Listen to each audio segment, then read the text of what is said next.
రామకృష్ణారెడ్డి మీద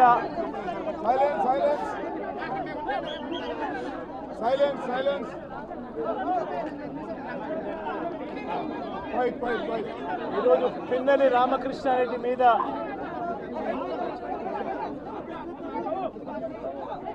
తన మీద ఏకంగా 307 అంటే అటెంప్ట్ టు మర్డర్ లాంటి కేసులు పెట్టి ఏ రకంగా అన్యాయంగా తనను జైల్లో నిర్బంధించడం జరుగుతూ ఉందో కూడా చూస్తూ ఉన్నాం. ఈరోజు రాష్ట్ర వ్యాప్తంగా కూడా ఇదే కార్యక్రమాలు జరుగుతూ ఉన్నాయి. రాష్ట్ర వ్యాప్తంగా కూడా కేవలం తెలుగుదేశం పార్టీకి చంద్రబాబు నాయుడు గారికి ఓటు వేయలేదు అన్న ఒకే ఒక కారణంతో ఏకంగా ఆస్తులను ధ్వంసం చేస్తూ ఉన్నారు, దొంగ కేసులు పెడతా ఉన్నారు. వీళ్ళే కొడతారు, మళ్ళీ వీళ్ళే అటువైపున ఉన్న వారి మీద వాళ్ళు కొట్టారు అని చెప్పి కేసులు పెడతారు. ఇంతటి దారుణంగా ఈరోజు రాష్ట్రంలో పరిపాలన సాగిస్తూ ఉన్నారు. నేను అడుగుతా ఉన్నా, ఇదే గత 5 సంవత్సరాల కాలంలో వైఎస్ఆర్సీపీ పరిపాలనలో ఉండగా, వైఎస్ఆర్సీపీ ప్రభుత్వంలో ఉండగా అప్పుడు జగన్ ఏం చేశాడు? కులం చూడలేదు, మతం చూడలేదు, ప్రాంతం చూడలేదు, చివరికి ఏ పార్టీకి ఓటు వేశారన్నది కూడా చూడకుండా ప్రతి పథకము ప్రతి మనిషి కూడా అర్హత అన్నది మాత్రమే ప్రామాణికంగా తీసుకుని ప్రతి ఇంటికి డోర్ డెలివరీ చేసిన ప్రభుత్వం వైఎస్ఆర్సీపీ ప్రభుత్వందైతే, జగన్మోహన్ రెడ్డి ప్రభుత్వందైతే ఈరోజు కేవలం తెలుగుదేశం పార్టీకి ఓటు వేయలేదని, కేవలం చంద్రబాబు నాయుడు గారికి ఓటు వేయలేదని, కేవలం ఓటు వేయలేదన్న ఒక్క కారణంతో ఆస్తులు ధ్వంసం చేస్తూ ఉన్నారు, మనుషులను కొడతా ఉన్నారు, కొట్టి మరి కేసులు పెడతా ఉన్నారు. ఇంతటి అన్యాయంగా రాష్ట్రాన్ని రావణ కాష్టం చేస్తూ ఉన్నారు. రాజశేఖర రెడ్డి గారి విగ్రహాలను విరగొడతా ఉన్నారు, పగలగొడతా ఉన్నారు. ఇవన్నీ ఏదైతే చేస్తూ ఉన్నారో ఇవన్నీ కూడా శిశుపాలుని పాపాల మాదిరిగా ఇవన్నీ కూడా పాపాలు పండుతాయి. ప్రజాస్వామ్యంలో ఏదైనా కూడా ప్రజలకు మంచి చేసి ప్రజల గుండెల్లో స్థానం సంపాదించుకుని ప్రజల దగ్గరికి వెళ్ళి పలాని మంచి చేశాం కాబట్టి మాకు ఓటు వేయండి అని అడిగే పరిస్థితులు ఉండాలి తప్పనిచ్చి ఈ మాదిరిగా దౌర్జన్యాలు చేసి, ఈ మాదిరిగా అన్యాయమైన కేసులు బిగించి, ఈ మాదిరిగా ఆస్తులు ధ్వంసం చేసి, ఈ మాదిరిగా ఫియర్ సైకోసిస్ క్రియేట్ చేస్తూ రాజకీయాలు చేస్తే మాత్రం అది ఏ రోజు కూడా నిలబడే రాజకీయం కాదు. తాత్కాలిక మేలేదైనా జరుగుతుందేమో తప్పనిచ్చి తర్వాత ఓటు వేసేటప్పుడు మాత్రం ప్రజలు ఇవన్నీ కూడా ఖచ్చితంగా గుర్తుపెట్టుకొని లెక్క జమ చేసి చంద్రబాబు నాయుడు గారికి గట్టిగా బుద్ధి చెప్పే పరిస్థితులు రోజులు కూడా తొందరలోనే ఉన్నాయని కూడా ఈ సందర్భంగా చంద్రబాబు నాయుడు గారిలో మార్పు రావాలని సందర్భంగా కూడా తెలియజేస్తా ఉన్నా. నిజంగా ఇదే విషయానికి వస్తే ప్రజలు ఎందుకు నీకు ఓటేశారు చంద్రబాబు నాయుడు గారు అని చెప్పి ఫస్ట్ చంద్రబాబు నాయుడు ఆలోచన చేయాలి. ఒకవైపున వైఎస్ఆర్ కాంగ్రెస్ పార్టీ ప్రజల్లో వ్యతిరేకత వల్ల ఓడిపోలేదు, ప్రజలకు మంచి చేసి ప్రజలకు మంచి చేసి వైఎస్ఆర్ కాంగ్రెస్ పార్టీ ఓడిపోయింది. ఎందుకు ఓడిపోయింది అని అంటే చంద్రబాబు నాయుడు చేసిన మోసపూరిత హామీలకు ప్రజలు కాస్తో కూస్తో కొద్దిగా ఇదే ఆ 10% కాస్త అటువైపున షిఫ్ట్ అయ్యి చంద్రబాబు నాయుడు గారు అధికారంలోకి వచ్చిన పరిస్థితులు.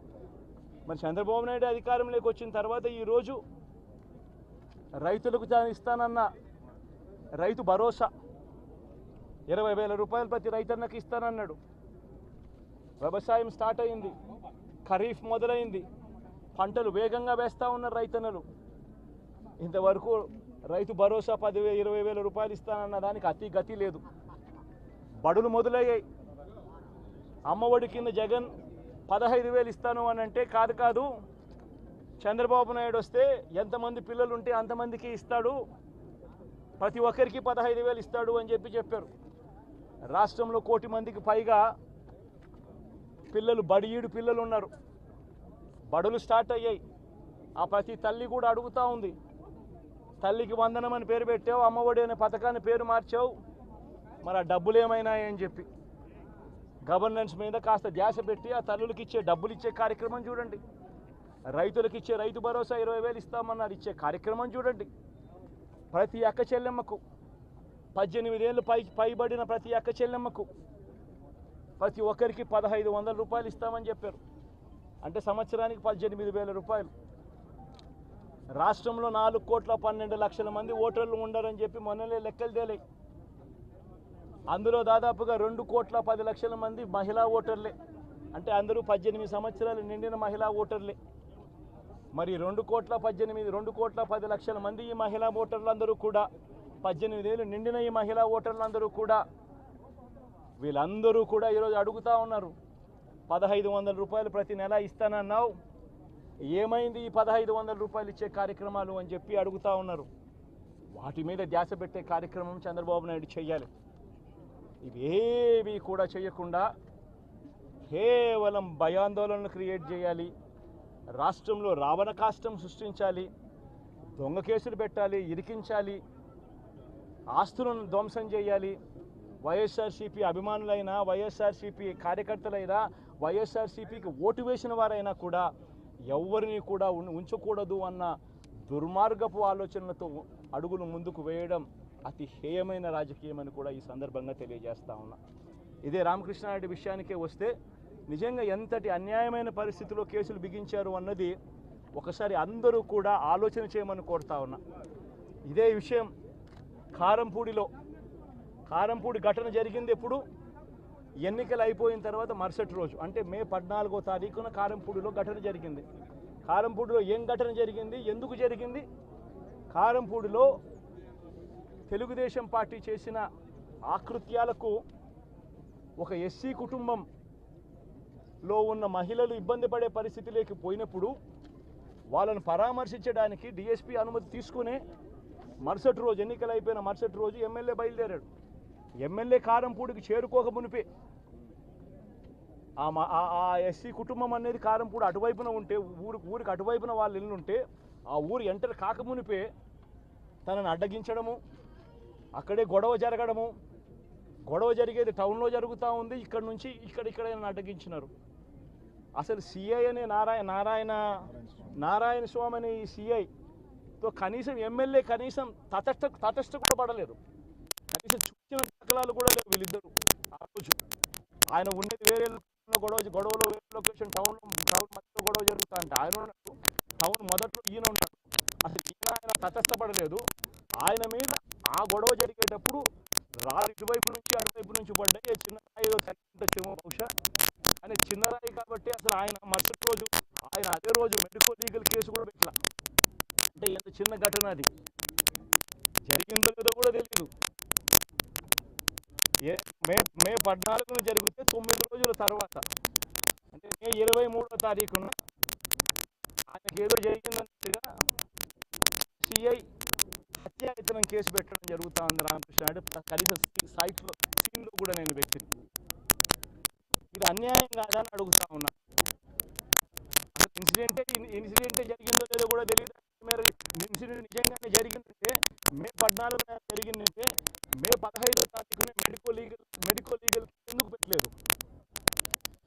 17వ తారీఖున సిట్ కేంద్ర ఎన్నికల సంఘం 17వ తారీఖు నుంచి 20వ తారీఖు వరకు పల్నాడు ఏరియాలో ఆ సిట్ బృందం తిరిగి ఇన్సిడెంట్ జరిగిన ప్రతి అంశం మీద రిపోర్ట్ ఇచ్చింది.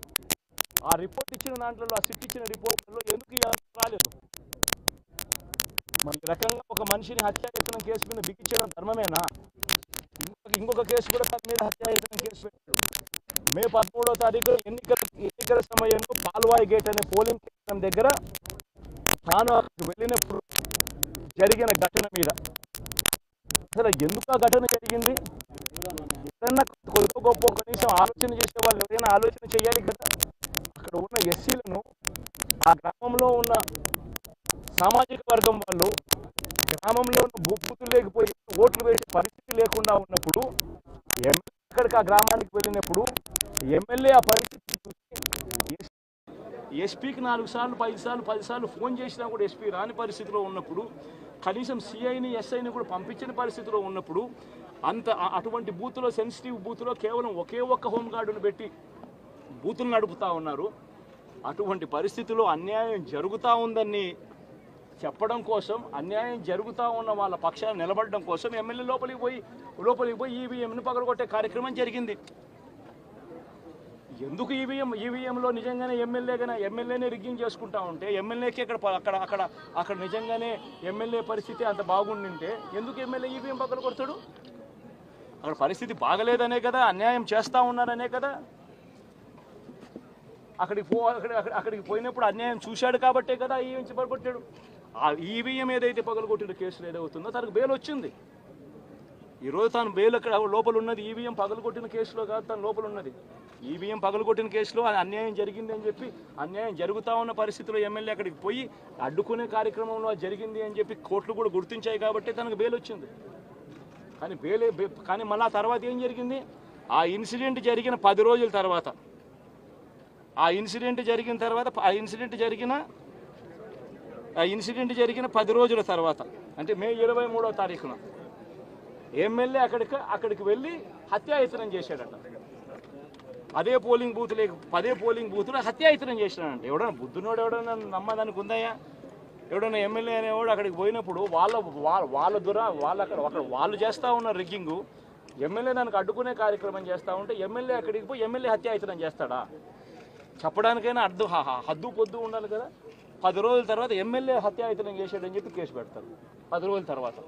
ఇప్పుడు నిజంగానే అటువంటి ఇన్సిడెంట్ జరిగిందంటే సిట్టు 17వ తారీఖు నుంచి మే 17వ తారీఖు నుంచి 20వ తారీఖు లోపల మధ్యలో ఇచ్చిన రిపోర్ట్లో ఆ సిట్లో అది చెప్పాలి కదా, ఇట్లా జరిగింది, ఎమ్మెల్యే అనే వ్యక్తి హత్యాయత్నం చేసే కార్యక్రమం చేశాడు అని చెప్పి రావాలి కదా. మరి ఎందుకు సిట్ రిపోర్ట్లో రాలేదు? ఈ రకంగా ఒక మనిషిని కేవలం 4 సార్లు ఎమ్మెల్యే, తాను 2000 కన్సిస్టెంట్గా 4 సార్లు ఎమ్మెల్యే గెలిచాడు. 2009లో గెలిచాడు, 2011లో గెలిచాడు, 2014లో గెలిచాడు, 2019లో గెలిచాడు. ఒక మనిషి కన్సిస్టెంట్గా 4 సార్లు ఎమ్మెల్యేగా గెలుస్తూ వస్తున్నాడు అని అంటే ఆ మనిషి మంచోడు కాబట్టే గెలుస్తూ వచ్చాడు, ఆ మనిషి మంచోడు కాబట్టే ప్రజలు ఆశీర్వదిస్తూ వచ్చారు. అటువంటి వ్యక్తిని తీసుకొని వచ్చి తప్పుడు కేసులలో ఈ మాదిరిగా బిగించడం ఎంత మటుకు ధర్మం? ఈరోజు ఒక్క రామకృష్ణారెడ్డి ఒక్క పరిస్థితే కాదు, రాష్ట్ర వ్యాప్తంగా ప్రతి గ్రామంలోనూ కూడా ఇదే కార్యక్రమాలు జరుగుతూ ఉన్నాయి. ప్రతి ఒక్కరూ కూడా వాళ్ళ స్థాయిలో రెడ్ బుక్స్ అని చెప్పి రెడ్ బుక్లు పెట్టుకొని ఉన్నారు. చంద్రబాబు నాయుడు స్థాయిలో చంద్రబాబు నాయుడు ఒక రెడ్ బుక్, లోకేష్ స్థాయిలో లోకేష్ ఒక రెడ్ బుక్, ఎమ్మెల్యే స్థాయిలో ఎమ్మెల్యే ఒక రెడ్ బుక్, మండల స్థాయిలో మండల నాయకుడు ఒక రెడ్ బుక్, గ్రామ స్థాయిలో గ్రామంలో ఇంకో రెడ్ బుక్, గ్రామ స్థాయిలో ఇంకో నాయకుడు, గ్రామ స్థాయిలో ఇంకో రెడ్ బుక్లలో పెట్టుకొని ఏం చేస్తూ ఉన్నారు? అతి దారుణంగా అన్యాయంగా ఆస్తులు ధ్వంసం చేస్తూ ఉన్నారు. రాష్ట్రం మొత్తం దాన్ని చూస్తూ ఉంది, కానీ ఎవడు మాట్లాడడం లేరు. దొంగ కేసులు పెడతా ఉన్నారు, పోలీసులు ప్రేక్షక పాత్ర పోషిస్తూ ఉన్నారు. దొంగ కేసులు పెడతా ఉన్నారు, వాళ్ళే కొడతారు, మన ఇటువైపున కేసులు పెడతా ఉన్నారు. రాష్ట్రం మొత్తం ఇది చూస్తూ ఉంది. చీని చెట్లు నరికేస్తూ ఉన్నారు, ఆస్తులు ధ్వంసం చేస్తూ ఉన్నారు, కనిపిస్తూ ఉంది. ఎమ్మెల్యేలు ఏకంగా జేసీబీల మీద పొక్లేన్ల మీద ఎమ్మెల్యేలు స్వయంగా తిష్టేసి ఏకంగా పోయి బిల్డింగులు పగలగొట్టే కార్యక్రమాలు చేస్తూ ఉన్నారు. ఇంతటి దారుణంగా నిజంగా చేస్తూ ఉన్నారు అని అంటే ఎల్లకాలం ప్రభుత్వం మీది కాదు, ఎల్లకాలం రోజులు మీయే ఉండవు చంద్రబాబు, అది గుర్తుపెట్టుకో. మీ పాపాలు పండుతూ ఉన్నాయి వేగంగా. ప్రజలు దీన్ని క్షమించని పరిస్థితుల్లోకి వస్తారు. ఖచ్చితంగా మీకు బుద్ధి చెప్పే పరిస్థితులు రోజులు కూడా ఉంటాయి. చేతనైతే మంచి చేయండి, మంచి చేసి ప్రజల మనసులు గెలుచుకుని ఓట్లు ప్రజల మనసుల్లో స్థిరస్థాయిగా నిలబడే కార్యక్రమం చేయండి. కానీ తప్పుడు రాజకీయాలు ఈ మాదిరిగా నువ్వు ఒక్కరివే చేస్తావు అనుకుంటా ఉన్నావు. ఇదే మాదిరిగా కొనసాగితే రాష్ట్రంలో ఒక తప్పుడు సాంప్రదాయానికి నువ్వు నాంది పలుకుతా ఉన్నావు. నువ్వు వేసే ఈ బీజం, నువ్వు వేసే ఈ తప్పుడు సాంప్రదాయం, రేపొద్దున నువ్వు వేసే ఈ బీజం చెట్టు అవుతుంది. రేపొద్దున నువ్వు ఏదైతే ఇత్తుతావో అదే పండుతుంది. రేపొద్దున మళ్ళీ మీ గ్రామాలలో మీ కార్యకర్తలకు ఇదే పరిస్థితిని ఇదే మాదిరిగానే మళ్ళీ జరిగే కార్యక్రమాలు కూడా జరుగుతాయి.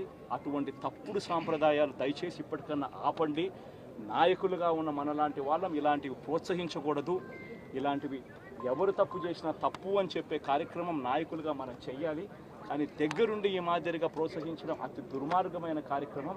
దయచేసి దీనికి ఫుల్ స్టాప్ పెట్టే కార్యక్రమం ఖచ్చితంగా చెయ్యండి చంద్రబాబు అని చెప్పి సందర్భంగా మరొక్కసారి చంద్రబాబును ఈసారి హెచ్చరిస్తున్నామని కూడా చెప్తా ఉన్నాం. ఈసారి కోరడం లేదు, హెచ్చరిస్తున్నామని కూడా చెప్తా ఉన్నాం. ఇదే మాదిరిగా జరుగుతూ పోతూ ఉంటే మాత్రం ఎవరైనా కూడా ఊరుకునే కార్యక్రమం జరగదు. రియాక్షన్ అనేది ఖచ్చితంగా ఉంటుందని కూడా చంద్రబాబు నాయుడు సందర్భంగా గట్టిగా చెప్తారు. నెల రోజులైంది, చాలా మంది కార్యకర్తలు కూడా ఇబ్బంది పడిన పరిస్థితి. కార్యకర్తలను వదిలేసి ఈ రోజు భారత రాజ్యాంగ వ్యవస్థని నిర్వీర్యం చేసే విధంగా ఎన్నిక సార్ ఎక్కువ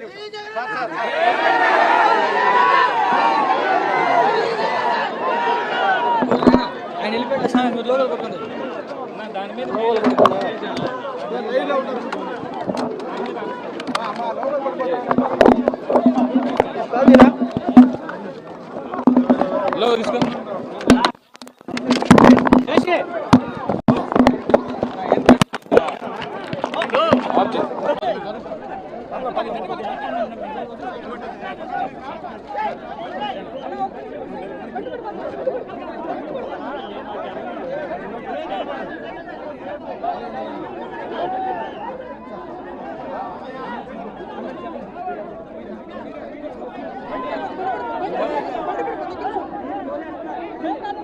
రామకృష్ణారెడ్డి మీద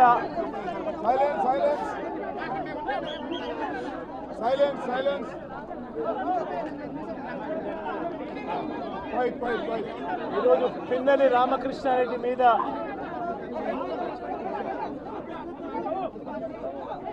తన మీద ఏకంగా 307 అంటే అటెంప్ట్ టు మర్డర్ లాంటి కేసులు పెట్టి ఏ రకంగా అన్యాయంగా తనను జైల్లో నిర్బంధించడం జరుగుతూ ఉందో కూడా చూస్తూ ఉన్నాం. ఈరోజు రాష్ట్ర వ్యాప్తంగా కూడా ఇదే కార్యక్రమాలు జరుగుతూ ఉన్నాయి.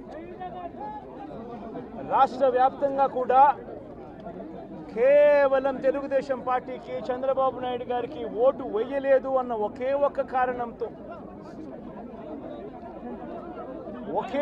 కారణంతో ఏకంగా ఆస్తులను ధ్వంసం చేస్తూ ఉన్నారు, దొంగ కేసులు పెడతా ఉన్నారు. వీళ్ళే కొడతారు, మళ్ళీ వీళ్ళే అటువైపున ఉన్న వారి మీద వాళ్ళు కొట్టారు అని చెప్పి కేసులు పెడతారు. ఇంతటి దారుణంగా ఈరోజు రాష్ట్రంలో పరిపాలన సాగిస్తూ ఉన్నారు. నేను అడుగుతా ఉన్నా, ఇదే గత 5 సంవత్సరాల కాలంలో వైఎస్ఆర్సీపీ పరిపాలనలో ఉండగా, వైఎస్ఆర్సీపీ ప్రభుత్వంలో ఉండగా అప్పుడు జగన్ ఏం చేశాడు?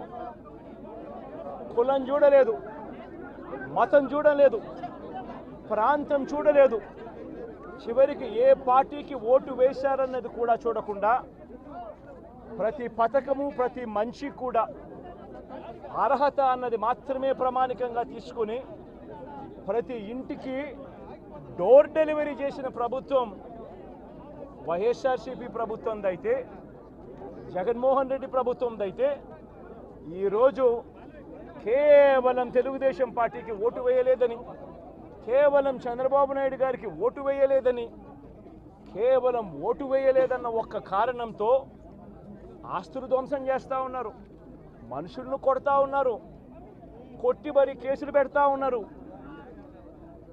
ఇంతటి అన్యాయంగా రాష్ట్రాన్ని రావణ కాష్టం చేస్తూ ఉన్నారు. రాజశేఖర రెడ్డి గారి విగ్రహాలను విరగొడతా ఉన్నారు, పగలగొడతా ఉన్నారు. ఇవన్నీ ఏదైతే చేస్తూ ఉన్నారో ఇవన్నీ కూడా శిశుపాలుని పాపాల మాదిరిగా ఇవన్నీ కూడా పాపాలు పండుతాయి. ప్రజాస్వామ్యంలో ఏదైనా కూడా ప్రజలకు మంచి చేసి ప్రజల గుండెల్లో స్థానం సంపాదించుకుని ప్రజల దగ్గరికి వెళ్ళి ఫలాని మంచి చేశాం కాబట్టి మాకు ఓటు వేయండి అని అడిగే పరిస్థితులు ఉండాలి తప్పనిచ్చి ఈ మాదిరిగా దౌర్జన్యాలు చేసి, ఈ మాదిరిగా అన్యాయమైన కేసులు బిగించి, ఈ మాదిరిగా ఆస్తులు ధ్వంసం చేసి, ఈ మాదిరిగా ఫియర్ సైకోసిస్ క్రియేట్ చేస్తూ రాజకీయాలు చేస్తే మాత్రం అది ఏ రోజు కూడా నిలబడే రాజకీయం కాదు. తాత్కాలిక మేలు ఏదైనా జరుగుతుందేమో తప్పనిచ్చి తర్వాత ఓటు వేసేటప్పుడు మాత్రం ప్రజలు ఇవన్నీ కూడా ఖచ్చితంగా గుర్తుపెట్టుకొని లెక్క జమ చేసి చంద్రబాబు నాయుడు గారికి గట్టిగా బుద్ధి చెప్పే పరిస్థితులు రోజులు కూడా తొందరలోనే ఉన్నాయని కూడా ఈ సందర్భంగా చంద్రబాబు నాయుడు గారిలో మార్పు రావాలని సందర్భంగా కూడా తెలియజేస్తా ఉన్నా. నిజంగా ఇదే విషయానికి వస్తే ప్రజలు ఎందుకు నీకు ఓటేశారు చంద్రబాబు నాయుడు గారు అని చెప్పి ఫస్ట్ చంద్రబాబు నాయుడు ఆలోచన చేయాలి. ఒకవైపున వైఎస్ఆర్ కాంగ్రెస్ పార్టీ ప్రజల్లో వ్యతిరేకత వల్ల ఓడిపోలేదు, ప్రజలకు మంచి చేసి ప్రజలకు మంచి చేసి వైఎస్ఆర్ కాంగ్రెస్ పార్టీ ఓడిపోయింది. ఎందుకు ఓడిపోయింది అని అంటే చంద్రబాబు నాయుడు చేసిన మోసపూరిత హామీలకు ప్రజలు కాస్తో కూస్తో కొద్దిగా ఇదే ఆ 10% కాస్త అటువైపున షిఫ్ట్ అయ్యి చంద్రబాబు నాయుడు గారు అధికారంలోకి వచ్చిన పరిస్థితులు. మరి చంద్రబాబు నాయుడు అధికారంలోకి వచ్చిన తర్వాత ఈరోజు రైతులకు ఇస్తానన్న రైతు భరోసా 20,000 రూపాయలు ప్రతి రైతన్నకి ఇస్తానన్నాడు. వ్యవసాయం స్టార్ట్ అయింది, ఖరీఫ్ మొదలైంది, పంటలు వేగంగా వేస్తూ ఉన్నారు రైతన్నలు. ఇంతవరకు రైతు భరోసా 10,000-20,000 రూపాయలు ఇస్తానన్న దానికి అతి గతి లేదు. బడులు మొదలయ్యాయి. అమ్మఒడి కింద జగన్ 15,000 ఇస్తాను అని అంటే కాదు చంద్రబాబు నాయుడు వస్తే ఎంతమంది పిల్లలు ఉంటే అంతమందికి ఇస్తాడు, ప్రతి ఒక్కరికి 15,000 ఇస్తాడు అని చెప్పారు. రాష్ట్రంలో 1 కోటి మందికి పైగా బడియీడు పిల్లలు ఉన్నారు. బడులు స్టార్ట్ అయ్యాయి. ఆ ప్రతి తల్లి కూడా అడుగుతూ ఉంది, తల్లికి వందనం అని పేరు పెట్టావు, అమ్మఒడి అనే పథకాన్ని పేరు మార్చావు, మరి ఆ డబ్బులు ఏమైనాయని చెప్పి గవర్నెన్స్ మీద కాస్త ధ్యాస పెట్టి ఆ తల్లులకు ఇచ్చే డబ్బులు ఇచ్చే కార్యక్రమం చూడండి. రైతులకు ఇచ్చే రైతు భరోసా 20,000 ఇస్తామన్నారు, ఇచ్చే కార్యక్రమం చూడండి. ప్రతి అక్క చెల్లెమ్మకు 18 ఏళ్ళు పైబడిన ప్రతి అక్క చెల్లెమ్మకు ప్రతి ఒక్కరికి 1,500 రూపాయలు ఇస్తామని చెప్పారు. అంటే సంవత్సరానికి 18,000 రూపాయలు. రాష్ట్రంలో 4,12,00,000 మంది ఓటర్లు ఉండరని చెప్పి మొన్ననే లెక్కలు తేలాయి. అందులో దాదాపుగా 2,10,00,000 మంది మహిళా ఓటర్లే. అంటే అందరూ 18 సంవత్సరాలు నిండిన మహిళా ఓటర్లే. మరి 2,10,00,000 మంది ఈ మహిళా ఓటర్లందరూ కూడా 18 ఏళ్ళు నిండిన ఈ మహిళా ఓటర్లందరూ కూడా వీళ్ళందరూ కూడా ఈరోజు అడుగుతూ ఉన్నారు, 1,500 రూపాయలు ప్రతి నెల ఇస్తానన్నావు, ఏమైంది ఈ 1,500 రూపాయలు ఇచ్చే కార్యక్రమాలు అని చెప్పి అడుగుతూ ఉన్నారు. వాటి మీద ధ్యాస పెట్టే కార్యక్రమం చంద్రబాబు నాయుడు చేయాలి. ఇవేవి కూడా చేయకుండా కేవలం భయాందోళనలు క్రియేట్ చేయాలి, రాష్ట్రంలో రావణ కాష్టం సృష్టించాలి, దొంగ కేసులు పెట్టాలి, ఇరికించాలి, ఆస్తులను ధ్వంసం చేయాలి. వైఎస్ఆర్సీపీ అభిమానులైనా, వైఎస్ఆర్సీపీ కార్యకర్తలైనా, వైఎస్ఆర్సీపీకి ఓటు వేసిన వారైనా కూడా ఎవరిని కూడా ఉంచకూడదు అన్న దుర్మార్గపు ఆలోచనలతో అడుగులు ముందుకు వేయడం అతి హేయమైన రాజకీయం అని కూడా ఈ సందర్భంగా తెలియజేస్తా ఉన్నా. ఇదే రామకృష్ణారెడ్డి విషయానికే వస్తే నిజంగా ఎంతటి అన్యాయమైన పరిస్థితిలో కేసులు బిగించారు అన్నది ఒకసారి అందరూ కూడా ఆలోచన చేయమని కోరుతా ఉన్నా. ఇదే విషయం కారంపూడి ఘటన జరిగింది ఎప్పుడు? ఎన్నికలు అయిపోయిన తర్వాత మరుసటి రోజు, అంటే మే 14వ తారీఖున కారంపూడిలో ఘటన జరిగింది. కారంపూడిలో ఏం ఘటన జరిగింది, ఎందుకు జరిగింది? కారంపూడిలో తెలుగుదేశం పార్టీ చేసిన ఆకృత్యాలకు ఒక ఎస్సీ కుటుంబంలో ఉన్న మహిళలు ఇబ్బంది పడే పరిస్థితిలోకి పోయినప్పుడు వాళ్ళను పరామర్శించడానికి డిఎస్పీ అనుమతి తీసుకునే మరుసటి రోజు, ఎన్నికలు అయిపోయిన మరుసటి రోజు ఎమ్మెల్యే బయలుదేరాడు. ఎమ్మెల్యే కారంపూడికి చేరుకోక మునిపే ఆ ఎస్సీ కుటుంబం అనేది కారంపూడి అటువైపున ఉంటే, ఊరికి అటువైపున వాళ్ళ ఇల్లు ఉంటే ఆ ఊరు ఎంటర్ కాకమునిపే తనను అడ్డగించడము, అక్కడే గొడవ జరగడము, గొడవ జరిగేది టౌన్లో జరుగుతూ ఉంది, ఇక్కడ నుంచి ఇక్కడ అడ్డగించినారు. అసలు సిఐ అనే నారాయణ స్వామి అనే ఈ సిఐతో కనీసం ఎమ్మెల్యే కనీసం తటస్థ కూడా పడలేదు, కనీసం చూసిన దాఖలాలు కూడా లేవు వీళ్ళిద్దరు. ఆ రోజు ఆయన ఉండేది వేరే గొడవలో వేరే లొకేషన్, టౌన్ మధ్యలో గొడవ జరుగుతా అంటే ఆయన ఉన్నాడు, టౌన్ మొదట్లో ఈయన ఉన్నాడు. అసలు ఆయన తటస్థపడలేదు. ఆయన మీద ఆ గొడవ జరిగేటప్పుడు రాళ్ళు ఇటువైపు నుంచి అటువైపు నుంచి పడ్డాయి. చిన్న రాయి తగ్గించొచ్చేమో బహుశా. అని చిన్న రాయి కాబట్టి అసలు ఆయన మరుసటి రోజు ఆయన అదే రోజు మెడికో లీగల్ కేసు కూడా పెట్టలా. అంటే ఎంత చిన్న ఘటన అది, జరిగిందో లేదో కూడా తెలియదు. మే 14 జరిగితే 9 రోజుల తర్వాత అంటే మే 23వ తారీఖున ఆయనకి ఏదో జరిగిందన్నట్టుగా సిఐ హత్యాయతనం కేసు పెట్టడం జరుగుతూ ఉంది రామకృష్ణ నాయుడు. కనీసం సీన్లో కూడా నేను వ్యక్తిని ఇది అన్యాయం కాదని అడుగుతా ఉన్నా. ఇన్సిడెంటే జరిగిందో లేదో కూడా తెలియదు. మీరు ఇన్సిడెంట్ నిజంగానే జరిగిందంటే మే 14 జరిగిందంటే మే 15వ తారీఖున మెడికో లీగల్ ఎందుకు పెట్టలేదు? 17వ తారీఖున సిట్ కేంద్ర ఎన్నికల సంఘం 17వ తారీఖు నుంచి 20వ తారీఖు వరకు పల్నాడు ఏరియాలో ఆ సిట్ బృందం తిరిగి ఇన్సిడెంట్ జరిగిన ప్రతి అంశం మీద రిపోర్ట్ ఇచ్చింది. ఆ రిపోర్ట్ ఇచ్చిన దాంట్లో ఆ సిట్ ఇచ్చిన రిపోర్ట్లో ఎందుకు రాలేదు? మరి ఈ రకంగా ఒక మనిషిని హత్యాయత్నం కేసు మీద బిగించడం ధర్మమేనా? ఇంకొక కేసు కూడా తన మీద హత్యాయత్నం కేసు పెట్టాడు. మే 13వ తారీఖు ఎన్నికల సమయంలో పాల్వాయి గేట్ అనే పోలింగ్ కేంద్రం దగ్గర తాను వెళ్ళినప్పుడు జరిగిన ఘటన మీద అసలు ఎందుకు ఆ ఘటన జరిగింది? ఏదన్నా కొద్ది గొప్ప కనీసం ఆలోచన చేసే వాళ్ళు ఎవరైనా ఆలోచన చేయాలి కదా. అక్కడ ఉన్న ఎస్సీలను ఆ గ్రామంలో ఉన్న సామాజిక వర్గం వాళ్ళు గ్రామంలో ఉన్న బూతులు లేకపోయి ఓట్లు వేసే పరిస్థితి లేకుండా ఉన్నప్పుడు ఎమ్మెల్యే అక్కడికి ఆ గ్రామానికి వెళ్ళినప్పుడు ఎమ్మెల్యే ఆ పరిస్థితి చూసి ఎస్పీకి 4 సార్లు 5 సార్లు 10 సార్లు ఫోన్ చేసినా కూడా ఎస్పీ రాని పరిస్థితిలో ఉన్నప్పుడు, కనీసం సిఐని ఎస్ఐని కూడా పంపించిన పరిస్థితిలో ఉన్నప్పుడు, అటువంటి బూత్లో సెన్సిటివ్ బూత్లో కేవలం ఒకే ఒక్క హోంగార్డును పెట్టి బూతులు నడుపుతూ ఉన్నారు. అటువంటి పరిస్థితిలో అన్యాయం జరుగుతూ ఉందని చెప్పడం కోసం, అన్యాయం జరుగుతూ ఉన్న వాళ్ళ పక్షాన్ని నిలబడడం కోసం ఎమ్మెల్యే లోపలికి పోయి ఈవీఎంను పగలగొట్టే కార్యక్రమం జరిగింది. ఎందుకు ఈవీఎంలో నిజంగానే ఎమ్మెల్యేనే రిగ్గింగ్ చేసుకుంటా ఉంటే ఎమ్మెల్యేకి అక్కడ నిజంగానే ఎమ్మెల్యే పరిస్థితి అంత బాగుండింటే ఎందుకు ఎమ్మెల్యే ఈవీఎం పగలగొడతాడు? అక్కడ పరిస్థితి బాగలేదనే కదా, అన్యాయం చేస్తూ ఉన్నారనే కదా. అక్కడికి పోయినప్పుడు అన్యాయం చూశాడు కాబట్టే కదా ఈవీఎం పగలగొట్టాడు. ఆ ఈవీఎం ఏదైతే పగలగొట్టిన కేసులు ఏదవుతుందో తనకు బెయిల్ వచ్చింది. ఈరోజు తాను బెయిల్ అక్కడ లోపల ఉన్నది ఈవీఎం పగలగొట్టిన కేసులో కాదు, తను లోపల ఉన్నది ఈవీఎం పగలగొట్టిన కేసులో. అన్యాయం జరిగింది అని చెప్పి, అన్యాయం జరుగుతూ ఉన్న పరిస్థితిలో ఎమ్మెల్యే అక్కడికి పోయి అడ్డుకునే కార్యక్రమంలో జరిగింది అని చెప్పి కోర్టులు కూడా గుర్తించాయి కాబట్టి తనకు బెయిల్ వచ్చింది. కానీ మళ్ళీ ఆ తర్వాత ఏం జరిగింది? ఆ ఇన్సిడెంట్ జరిగిన 10 రోజుల తర్వాత, ఆ ఇన్సిడెంట్ జరిగిన 10 రోజుల తర్వాత అంటే మే 23వ తారీఖున ఎమ్మెల్యే అక్కడికి వెళ్ళి హత్యాయత్నం చేశాడట. అదే పోలింగ్ బూత్లో హత్యాయత్నం చేసినాడంట. ఎవడన్నా బుద్ధునోడు ఎవడన్నా నమ్మదానికి ఉందయ్యా? ఎవడన్నా ఎమ్మెల్యే అనేవాడు అక్కడికి పోయినప్పుడు వాళ్ళు చేస్తూ ఉన్న రిగ్గింగు, ఎమ్మెల్యే దానికి అడ్డుకునే కార్యక్రమం చేస్తూ ఉంటే ఎమ్మెల్యే అక్కడికి పోయి ఎమ్మెల్యే హత్యాయత్నం చేస్తాడా? చెప్పడానికైనా హద్దు పొద్దు ఉండాలి కదా. 10 రోజుల తర్వాత ఎమ్మెల్యే హత్యాయత్నం చేశాడని చెప్పి కేసు పెడతారు 10 రోజుల తర్వాత.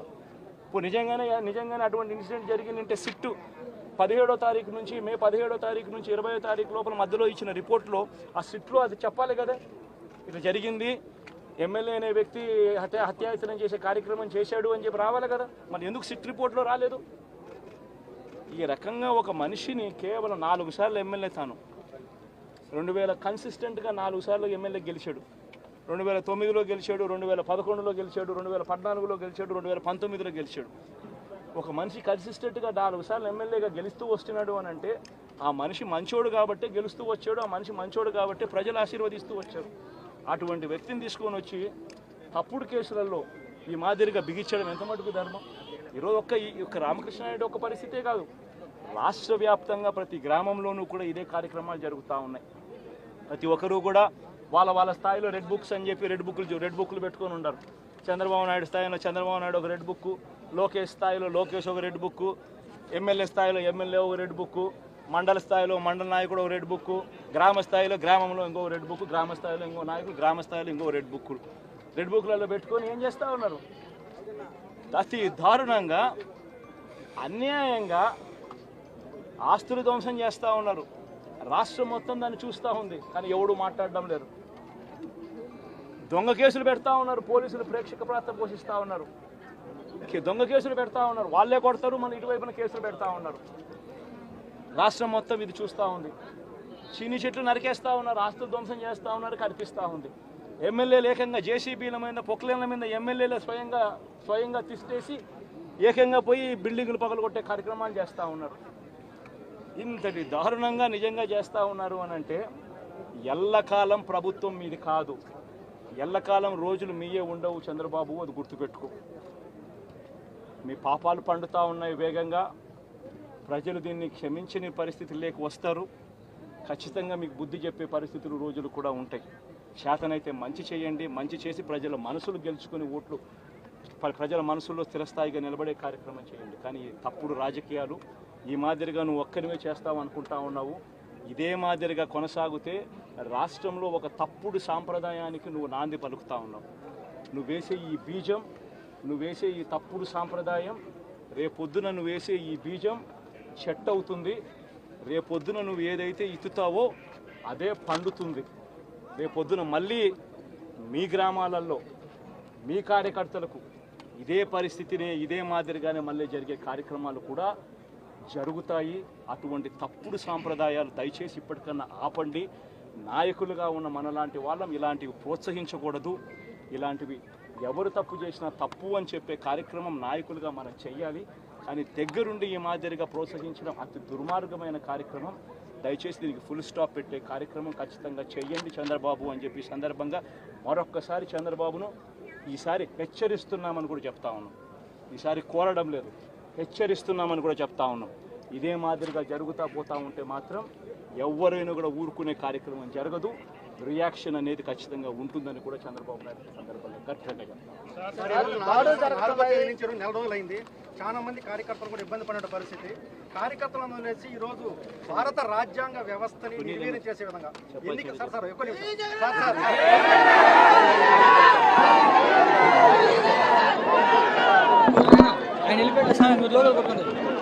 దాని మీద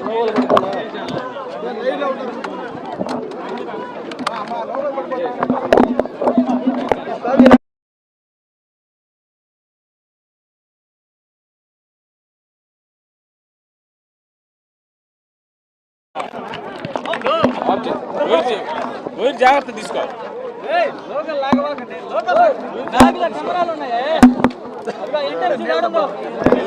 కెమెరాలు ఉన్నాయి.